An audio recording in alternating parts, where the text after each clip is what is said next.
আপনারা ইউনিভার্সিটিতে আসবার আগে কিভাবে সাজেন? আমার মেবি আমি অনেক পানি খাই, এটা আমার স্কিনের ভালো এর জন্য আমার। এই যে আমরা বলি যে আমরা মেয়েরা সাজি, অনেকে বলি এরকম যে মেয়েরা সাজি ছেলেদের জন্য, ছেলেদেরকে দেখানোর জন্য।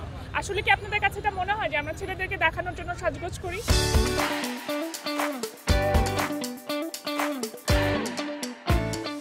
Hello everyone, Mumtaz herbal presents beauty and গ্লোতে আপনাদের সবাইকে ওয়েলকাম করছি। আমি নুহাত সাম। ঠিক এই মুহূর্তে আমি আছি ঢাকা বিশ্ববিদ্যালয়। আমরা অনেকেই সাজতে পছন্দ করি। এই সাজগোজের রহস্য কি? আমাদের মেয়েদের আমরা যে এত সুন্দর দেখাই, এই রূপের রহস্যটা কি? এগুলো সম্পর্কে জানবো আমাদের আশেপাশের মানুষদের কাছ থেকে। Mumtaz herbal presents beauty and গ্লোতে আপনাদের সবাইকে ওয়েলকাম করছি। আমি নুহাত সাম। দর্শক, আমরা এক একজন মানুষ, বিশেষ করে মেয়েরা, আমরা এক একজন এক এক রকমভাবে সাজতে পছন্দ করি। কারো হয়তো কাজল পছন্দ, তো কারো আবার লিপস্টিক পছন্দ। তবে যে যেভাবেই সাজি না কেন, সাজতে আমরা মেয়েরা ভীষণ পছন্দ করি। আমার সাথে দুজন আছেন, তারা কিভাবে সাজতে পছন্দ করেন, তারা কিভাবে সাজেন, চলুন তাদের কাছ থেকে জানি। আপনাদের ওয়েলকাম করছি আমাদের আজকের আয়োজনে। কেমন আছেন? আপনাদের নামটা জানতে চাইবো। ভালো আছি। আমার নাম রিদিতা। আমার নাম হীরা।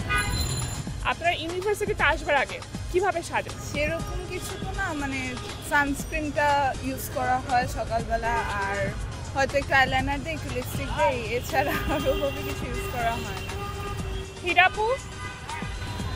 আমি সানস্ক্রিন আর লিপ বাম। এই যে আমরা বলি যে আমরা মেয়েরা সাজি, অনেকে বলি এরকম যে মেয়েরা সাজি ছেলেদের জন্য, ছেলেদেরকে দেখানোর জন্য। আসলে কি আপনাদের কাছে এটা মনে হয় যে আমরা ছেলেদেরকে দেখানোর জন্য সাজগোজ করি?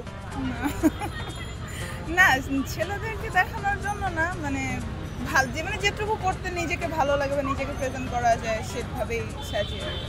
ইটস নট ছেলেদেরকে দেখানোর জন্য, নিজের স্যাটিসফ্যাকশনের জন্য। আপনি কেন সাজগোজ করেন? নিজেকে প্রেজেন্টেবল দেখানোর জন্য, মানে কারোর জন্য তো আর কেউ সাজে না, নিজেকে প্রেজেন্ট করার জন্য, একটু ভালো দেখার জন্য এর জন্য সাজি। যেটা বলছিলাম যে আমরা কেউ আইলাইনার দিতে পছন্দ করি, কেউ কাজল পছন্দ করি, কেউ লিপস্টিক পছন্দ করি। মানে এমন একটা কসমেটিক্সের নাম বলেন যেটা আপনার রেগুলার বিউটি রুটিনের মধ্যে থাকবে। লিপস্টিকটাই ইউজ করা হয়, মানে অন্য কিছু না দিলেও লিপস্টিকটা সবসময় ইউজ করা হয় আর কি, বের হলেই। আমার জন্য আই থিঙ্ক আইলাইনার ওটা বেশি ইউজ করা হয়, তো কিছু না দিলেও আইলাইনার দেওয়া হয়। যদি কেউ জানতে চায় আপনার রূপের রহস্য কি, কি বলবেন? আমার মেবি আমি অনেক পানি খাই, এটা আমার স্কিনের ভালো এর জন্য আমার। থ্যাংক ইউ সো মাচ আপনাদের দুজনকে। দর্শক, অনেক কিছু আমরা শুনলাম আজকে। আপনার রূপের রহস্য কি সেটা জানাতে কিন্তু অবশ্যই ভুলবেন না কমেন্ট সেকশনে।